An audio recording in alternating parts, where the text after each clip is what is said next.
కనబడుతుంది.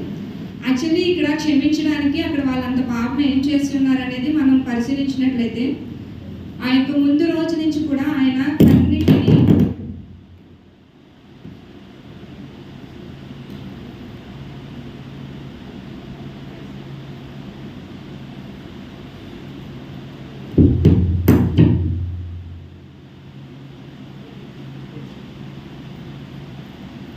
క్షమించమని చెప్పేసి దేవుడిని రిక్వెస్ట్ చేస్తున్నట్టుగా మనకు కనబడుతుంది.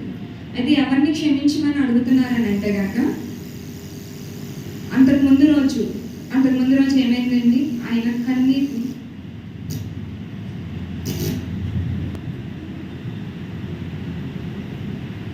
కన్నీరు సైతము రక్తం వల్లే ఆయన శ్రమించినట్లుగా మనం చూస్తున్నాము. ఆ తర్వాత కూడా అనేక మార్లు పిడిగుద్దులు గుద్దుతూ, అనేక మార్లు ముళ్ళ కిరీటం పెట్టి ఉమ్ము వేస్తూ, భయంకరంగా కొరడా దెబ్బలతో కొడుతూ, ఇంకా అపహసించే వాళ్ళు అపహసిస్తూ, అతడే రక్షించుకోలేడు, ఇంకా మమ్మల్ని రక్షిస్తాడంట, అనేకులు రక్షిస్తాడని చెప్పేసి హేళన చేస్తూ, ఇంకా ఎన్ని రకాలుగా అంటే ఇంకా శారీరకంగా మానసికంగా అన్ని రకాలుగా కూడా అతన్ని పూర్తిగా హింసిస్తున్నట్టు మనకు కనబడుతుంది. ఈవెన్ అతని ప్రాణాన్ని కూడా తీస్తూ కూడా ఇంకా వాళ్ళు నవ్వే వాళ్ళు నవ్వుతున్నారు. ఆ టైంలో యాక్చువల్లీ చాలా మందికి ఏంటంటే పడినప్పుడు ఏమీ బాధ అనిపించదు, కానీ నవ్వుతే కనుక చాలా మందికి బాధ అనిపిస్తుంది ఆ హేళనకి, ఆ యొక్క సిచ్యువేషన్లో. బట్ ఇక్కడ యేసుప్రభు ఏం చెప్తున్నారండి, అటువంటి పరిస్థితుల్లో కూడా క్షమించాలి అని చెప్పేసి ఒక విషయాన్ని మనకు తెలియజేస్తున్నట్టు మనకు కనపడుతుంది. నిజమే కదా, మనము అటువంటి పరిస్థితిలో ఉంటే కనుక అటువంటి భయంకరమైన యాక్చువల్లీ వాళ్ళెవ్వరితో కూడా డైరెక్ట్ కాంటాక్ట్ యేసుప్రభుతో ఉన్నట్టు లేదు. అంటే వాళ్ళకి ఆయన ఏమి ఇటువంటి హాని చేయలేదు, వాళ్ళని దూషించడం కానీ, వాళ్ళని తిట్టడం కానీ, వాళ్ళని కొట్టడం కానీ ఎప్పుడు కూడా వాళ్ళు ఇబ్బంది పెట్టినట్టుగా కూడా లేదు. అనేక మంది అక్కడ అసలు ఆ ఏరియాకి సంబంధం లేని రోమీలు వచ్చి వేరే ఒక సైనికులు వచ్చి అతన్ని పట్టుకొని ఇదంతా చేస్తున్నారు. అంటే ఇటువంటి సంబంధం లేని వ్యక్తులు ఈ రకంగా అతన్ని హింసిస్తున్నారు. బట్ మనమైతే కనుక యాక్చువల్లీ మనం ఏదైనా తప్పు చేసినా సరే మనం ఏం చేస్తాము, దాన్ని ఫైట్ చేయడానికి ట్రై చేస్తాం. నాది తప్పు కాదని బుకాయించడానికి కానీ, ఒకవేళ తప్పు అయినా సరే మనం దాన్ని ఫైట్ చేస్తామన్నమాట. నేను అలా చేయలేదు, ఇలా చేయలేదు అని చెప్పి ఫైట్ చేస్తాము. ఒకవేళ వాళ్ళు మనతో యుద్ధం చేస్తున్నట్టు ఇంకా వాళ్ళ ఆర్గ్యూ పెంచుకొని వాళ్ళని ఇంకా మనం అవాయిడ్ చేయడానికి ట్రై చేస్తాం, అవును కదా. బట్ ఇక్కడ యేసుప్రభు ఏం చెప్తున్నారంటే మనకి క్షమించాలి అని చెప్పేసి విషయాన్ని సూటిగా తెలియజేస్తున్నారు. యాక్చువల్లీ నేను ఒక చిన్న ఎగ్జాంపుల్ చెప్తాను. నాకు తెలిసిన ఒక వ్యక్తి ఒక 12 సంవత్సరాల నుంచి నాకు సహవాసం ఉంది. ఆయన ఒక వర్క్ పర్పస్ మీద నాకు తెలుసు, చాలా పర్ఫెక్ట్ అనమాట. అతను నాకు వర్క్ ఇచ్చారంటే నాకు ఆ టైంకి డెలివరీ ఇవ్వమంటారు, నాకు అదే టైంకి నాకు మనీ కూడా పేమెంట్ చేస్తారు. అతనికి వచ్చినా రాకపోయినా సరే ఆ విషయంలో చాలా పర్ఫెక్ట్గా ఉంటారు. ఆ విషయంలో కానీ ఏ విషయంలో సరే ముక్కుసీటుగా ఉంటారు. బట్ అతను ఒక సందర్భాన్ని నాకు షేర్ చేశారు. అతని దగ్గర ఒక వ్యక్తి ఒక లేడీ 1,50,000 అమౌంట్ తీసుకున్నప్పుడు ఎటువంటి రాతపోకలు ఏమీ లేవు. బట్ కొంతకాలం అయిన తర్వాత ఇస్తానని చెప్పేసి ఇంకా గట్టిగా అడిగేటప్పటికి నేను ఇవ్వను, నువ్వు ఏం చేసుకుంటా చేసుకో అని చెప్పేసి రివర్స్ అయ్యేటప్పటికి అతను లాయర్ని కన్సల్ట్ చేసి ఆ లాయర్ని చెప్పడం ఏం చెప్పారంటే, ఆమెను నేను నమ్మి ఇచ్చాను, బట్ ఆమె నమ్మకం ఉంచుకోవడం పోగా నా మీద రివర్స్లో ఆమె దూషణ మాట్లాడింది. అవి మీరు ఏం చేస్తారో తెలీదు, ఇంకొక 50,000 నేను ఎక్స్ట్రా ఇస్తాను, ఆమె రోడ్డుకు వచ్చేయాలి, ఆ జీవితాలు నాశనం అయిపోవాలి, వాళ్ళ పిల్లలు పాడైపోవాలి, వాళ్ళకి లైఫ్ అనేది ఉండకూడదు అని చెప్పేసి గట్టిగా ఇచ్చారన్నమాట. నేనేం చెప్తాను మీకు అర్థమైతే ఈ మాటలు చెప్పచ్చో చెప్పకూడదో తెలియదు, బట్ చెప్తాను. ఎందుకంటే మనలో కూడా ఒక్కొక్కసారి అటువంటి ఆలోచనలు వస్తున్నాయేమో. అంత పెయిన్ మనం ఒక్కోసారి తీసుకున్నప్పుడు అటువంటి ఉద్రేకపూర్వకమైన ఆలోచనలు వస్తాయి కదా. అక్కడ నాకేమనిపించిందంటే, ఒకవేళ మనం అక్కడ ఆయన అన్యుడు, ఆయనకి తెలియదు. నాకేమనిపించిందంటే ఇతనిలో క్షమాపణ అనే విషయం అతనికి తెలియదు అన్నమాట. అతను చేసింది అతను కరెక్ట్ అని అనుకుంటున్నాను. ఎందుకంటే అతను వేరే ఆమె మోసం చేసింది, నమ్మాడు, అతను మోసం చేసింది. సో ఆమె విషయంలో అతను అంత కఠినంగా ఉండడం అతనికి కరెక్ట్ అనిపిస్తుంది. ఒకవేళ మనం కూడా అట్లాగే ప్రతి ఒక్కరి విషయంలో కూడా అలా చేస్తే కనుక ఇంకా క్రైస్తవంగా మనం ఉండడంలో ఎటువంటి అర్థం లేదనమాట. ఈ వాక్యం చదివిన తర్వాత కూడా, వాక్యాలు తెలిసిన తర్వాత కూడా, దేవుని ప్రేమ చూసిన తర్వాత కూడా ఆయనకి నేనేం చెప్పలేకపోయాను. ఎందుకంటే ఇది చాలా లోతైన విషయం, చాలా అంటే అతని పెయిన్ చాలా పెద్దదనమాట. మనం ఒక మాటతో చెప్పేసి ఇలా కాదు, మీరు ఇలా ఆలోచించకూడదని చెప్పినా వాళ్ళు రియలైజ్ అయ్యే విషయం కాదనమాట. బట్ మనం చాలా కాలం నుంచి దేవుని సన్నిధిలోకి వస్తున్నాం, చాలా కాలం నుంచి దేవుని బైబిల్ రీడ్ చేస్తున్నాం, ఆయన చెప్పే వాక్యాలు మనతో సూటిగా మాట్లాడుతున్నాడు, అనేకమైన సాక్ష్యాలు పొందుకున్నాం. సో మనం క్షమిస్తున్నాము. ఒకవేళ అటువంటి పరిస్థితిలో మనం ఉంటే ఆ విషయంలో మనం ఏం చేయగలుగుతాం? నేను గొప్పగాని కాదు కానీ చిన్న విషయాన్ని షేర్ చేస్తాను. రీసెంట్గా నాకు బాగా సన్నిహితంగా ఉండేవాళ్ళు, అంటే నేను ఇంకా చాలా చాలా ఇంకా వాళ్ళే మన జీవితం అనుకుంటాం.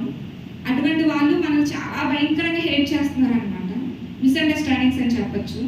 బట్ వాళ్ళ విషయంలో నేను కైండ్గానే ఉండి ఇలా కాదు అని చెప్పేసి మా అమ్మగారితో వాళ్ళతో షేర్ చేసినప్పుడు మా అమ్మగారు ఏమన్నారంటే, నువ్వు ఈ రకంగా ఆలోచిస్తున్నావు, వాళ్ళు అసలు నీ గురించి అలా ఆలోచించట్లేదు, నీకు ఎందుకు అలా ఆలోచించాలి, నువ్వు వాళ్ళు అలా ఆలోచిస్తున్నావు, నువ్వు అలాగే ఆలోచించచ్చు కదా, వాళ్ళు అంత కఠినంగా ఉన్నప్పుడు నువ్వు అలాగే ఉండొచ్చు కదా అని చెప్పినప్పుడు నేను ఒకటే చెప్పాను, అమ్మ నిజం అనేది ఒకటి ఉంటుంది, తగిన సమయంలో అది బయటపడుతుంది, వాళ్ళు రియలైజ్ అవుతారు, అప్పుడు వాళ్ళే మనల్ని తిరిగి ప్రేమిస్తారు.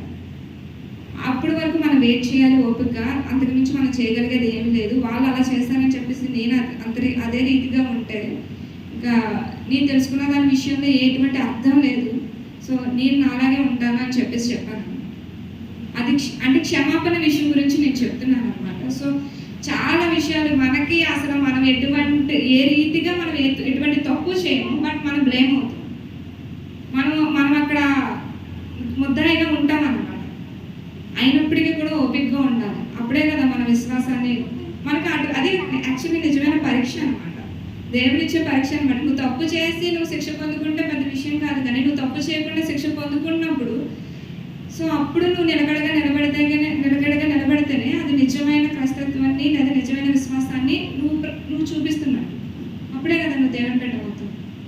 సో దట్ ఇక్కడ మనం గమనించాల్సిన విషయం అంటే ఎటువంటి భయంకరమైన పరిస్థితుల్లో కూడా ఈవెన్ నీ ప్రాణాన్ని టచ్ చేసినప్పుడు కూడా నువ్వు క్షమించగలిగితేనే నీది నిజమైన క్రైస్తత్వం. అవునండి, దేవుని నామమునకు స్తోత్రం. ఇంకొక విషయాన్ని మనం పరిశీలిద్దాము. ఇక్కడ ఇంత కఠినమైన పరిస్థితుల్లో కూడా యేసుప్రభు ఏం చెప్తున్నారంటే, తండ్రి వీరేం చేయుచున్నారో వీరు ఎరుగరు. ఇక్కడ ఏం జరుగుతుందండి? ఆల్మోస్ట్ ఆయన డెత్కి ఇంకా ఇప్పుడు 9కి ఎప్పుడో స్టార్ట్ అయిందంట, సిలువ యాగం జరిగింది. ఇంకా 3కి ఆయన చనిపోతారు. సో ఆయనకి తెలుస్తుంది ఇంక వేరే ఆప్షన్ లేదు. ఒకవేళ సిలువ పైన ఆయన తీసివేసేసినా సరే అప్పటికప్పుడు ఆయన బ్రతకడానికి వేరే ఆప్షన్ అయితే ఏం లేదు. ఆయనకు తెలుసు ఆయన మరణానికి పొందుకుంటున్నాడని కూడా అనే విషయం కూడా తెలుసు. అయినప్పటికీ కూడా ఆయన ఏం చెప్తున్నాడంటే తండ్రి అని చెప్పేసి ఒక సంబోధిస్తున్నట్టు మనకు తెలుస్తుంది. యాక్చువల్లీ ఇటువంటి భయంకరమైన పరిస్థితిని అయినా సరే మార్చగలిగింది ఎవరండి? దేవుడు మాత్రమే కదండి. చాలా మంది విగ్రహాలు ఉన్నాయి, బట్ ఒక్కొక్క విగ్రహం ఒక్కొక్కటే మాత్రమే చేయగలుగుతుంది, అన్ని చేయలేదు. ఆ విషయాన్ని నన్ను ఎవరైనా అడిగితే మీకు ఎందుకు మీరు అది చేయొచ్చు కదా ఇది చేయొచ్చు కదా అని అడిగితే నేను అది అన్ని చేయలేని వాళ్ళు ఎలా దేవుడు అవుతారని నేను క్వశ్చన్ చేస్తాను అనమాట. అవును కదా. సో దట్ ఇక్కడ యేసుప్రభు తప్పేమీ లేదు. ఆయన అడగచ్చు, నువ్వు నాకు ఇలా పనిష్ చేయొద్దు, నన్ను విడిచిపెట్టేసే అని చెప్పేసి ఇంత ఘోరంగా అవమానించొద్దు, నన్ను ఇలా హేళనగా ఉంచొద్దు అని అడిగారు కూడా. బట్ అయినా నీ చిత్తమే అని చెప్పారు. ఇక్కడ అయినప్పటికీ కూడా అక్కడ దేవుడికి కూడా పరీక్ష అంత కఠినంగా ఉండడం. యాక్చువల్లీ ఒక మాట మనం చూస్తాము, యోగ గ్రంథంలో చూస్తామన్నమాట. నువ్వు ఆయనకి కంచి వేశావు, ఆయన సమస్తానికి, ఆయన ఆస్తికి, ఆయన ఆరోగ్యానికి, ఆయన పిల్లలకి, అందరికీ నువ్వు కంచి వేసావు కాబట్టి అతను నేను సపోర్ట్ చేస్తున్నాడు. ఒకవేళ నువ్వు ఆ కంచి తీసేస్తే కనుక, అతని ప్రాణాన్ని ముడితే కనుక నీ ముఖం మీద దూషించి నేను విడిచిపోతాడని చెప్పేసి ఒక సాతాను దేవునికి చెప్తుంది అనమాట. బట్ అక్కడ యోగు గారు ఎలా నిలబడ్డారో మనం చూసాం. అంటే అంతంలో కూడా ఇక్కడ యేసుప్రభు ఇంకా అతన్ని అంటే దేవుణ్ణి తండ్రి అని ఒక రిలేషన్తో పిలుస్తున్నారు. ఒక లార్డ్ని, ఒక మహోన్నతమైన దేవుణ్ణి ఎంత వినయంగా, ఎంత ప్రేమతో ఇంకా ఇంకా ఇంకా ఆయన మీద ప్రేమను ఎక్కడ తగ్గించుకోలేదు కదా. నిజంగా మన ప్రాణాన్ని టచ్ చేసినప్పుడు ఇంకేది చూసుకోమన్నమాట. ఒకసారి ఏమైందంటే నేను నాకు వేరే ఎగ్జాంపుల్స్ తెలియదు కాబట్టి నా సిచ్యువేషన్సే చెప్తాను. నేను డెలివరీ టైంలో ఏమైందంటే నాకు ఫ్రీ డెలివరీ జరుగుతున్నప్పుడు ఇంకా విపరీతమైన పెయిన్స్ అన్నమాట. ఇంకా దగ్గర ఉన్న వాళ్ళకి తిట్టేస్తున్నాను, ఇంకా కొట్టడానికి కొరకడానికి కూడా చూస్తున్నాను. అంటే నాకు తెలియదు, నా అంతా నేను చేయట్లేదు అది, అంటే అంత పెయిన్ తీసుకుంటున్నాను అనమాట. సో ఆ ఉక్రోషాన్ని నేను ఎవరు చూపించాలో తెలియక మనుషుల దగ్గర ఉంటే దాన్ని వేరే చూపిస్తే అంటే అరుస్తారు. ఎందుకు అరుస్తారంటే ఆ పెయిన్ ఆ రకంగా కొంచెం ఎవాపరేట్ అవుతుంది. సో అలా చేస్తున్నాను అనమాట. సో బట్ ఇంత పెయిన్లో కూడా అంటే రక్తస్రావం జరుగుతూ అంత మంట పుడుతూ అంత ఇంకా ఎండలోని అసలు చాలా విపరీతమైన ఇబ్బంది, దాహం, ఆకలి అన్ని విషయాల్లో కూడా సఫర్ చేస్తూ కూడా ఆయన ఇంకా ప్రేమ చూపిస్తున్నారు. ఎవరి మీద? ఇక్కడ వీరెవరో తెలియదు అనే విషయాల్లో వాళ్ళ మీద చూపిస్తున్నారు, అటు తండ్రి మీద కూడా చూపిస్తున్నారు. నిజంగా వండర్ కదా, అసలు నిజంగా అంత ప్రేమ ఎలా వస్తుంది? దేవుని ప్రేమ అంటే మాత్రమే వస్తుంది ఆ విషయం. చాలా మంది చూపించలేదు. నాకు రాజశేఖర్ అనే ఒక మాదిరి అనమాట. అంటే ముఖస్థుతి కాదు, చాలా విషయాలు నేను ఎప్పుడు ఆయనకి చెప్పలేదు. బట్ నేను గమనించిన దాని విషయంలో చాలా మంది నిలబడలేదండి. క్రైస్తవ్యంలో నిలబడడం అంత ఈజీ కాదు. చాలా మంది చాలా రకాల పరిశోధనలు మనకు వస్తాయి. బట్ అన్ని విషయాల్లో అంతవరకు నిలకడగా ఉండడం అనేది ఒక ఛాలెంజింగ్ అనమాట. యవ్వన ప్రాయంలోనే అన్ని విషయాల్లోనే అతను అన్ని సాక్రిఫైస్ చేస్తూ అలా చేయడం అనేది ఉండగలదు. నిజమైన దేవుని యొక్క ప్రేమని, దేవుని యొక్క స్వభావాన్ని ఆయన మనకి చూపిస్తూ ఉంటారు. ఎంత చిన్న సంఘమైనా సరే అప్పటి నుంచి ఇప్పటి వరకు కూడా వెచ్చవల్ల విసిగిపోవాలా. చాలా మంది విసిగిపోతారు, ఎంత చేసి ఏం ప్రయోజనం అన్నట్టు విసిగిపోతారు. నేనైనా అంతే. ఇప్పుడు నేను వ్యాపారం విషయంలో కాన్సన్ట్రేట్ చేసినప్పుడు అది అభివృద్ధి పొందకపోయింది, నేను కొంతకాలం ఖర్చు అయిపోతాను. బట్ అన్నీ మాత్రం చాలా ఆ విషయంలో అదే అన్నమాట. అంటే దేవుడు చెప్పడం ఒక ఎత్తు, అది మనం వినడం ఒక ఎత్తు, దాన్ని ఆచరణ పెట్టడం అనేది నిజమే. సో మనందరం కూడా వినేసేవారుగా, చూసేవారుగా కాకుండా ఆచరించేవారుగా ఉంటేనే ఈ క్రైస్తవ్యానికి మన దేవునికి ఒక వాల్యూ అనమాట. అప్పుడే మనం అలా ఉంటేనే కదా ఎదుటి వాళ్ళు వీళ్ళు నిజమైన క్రైస్తవ్యులు ఇలా ఉంటేనే కదా వాళ్ళు కూడా మనం కూడా మారాలి అని వాళ్ళకి తెలుస్తుంది. ఇప్పుడు నేను ఒకవేళ స్టెబిలిటీగా లేకుండా నేను ఇలా క్రైస్తవ్యం నేను చెప్పినంత మాత్రాన వాళ్ళకి మాకు తేడా లేదు. సో దట్ మనం అందులో వెళ్ళడం వల్ల మనకి ఏంటి లాభం అనేది అనుకుంటారు. ఇంకా పేషెన్సీ కూడా ఉండాలి కదా మనకి, చాలా విషయాల్లో కూడా మనం ఓపికగా ఉండాలి. బట్ అవన్నీ కూడా మనం చూపించగలిగితేనే, ఆ నీతిని మనం చూపించగలిగితేనే మనం చేసేదానికి ఒక అర్థం, మన దేవునికి ముందు మహిమ కదండి. దేవుని అనిపిస్తుంది. నేను చెప్పింది అర్థమైందని అనుకుంటున్నాను. చిన్న వాక్యం అయినా సరే అందరూ అర్థం చేసుకున్నాను. దేవుని నామములో దీవించుకుంటున్నాను.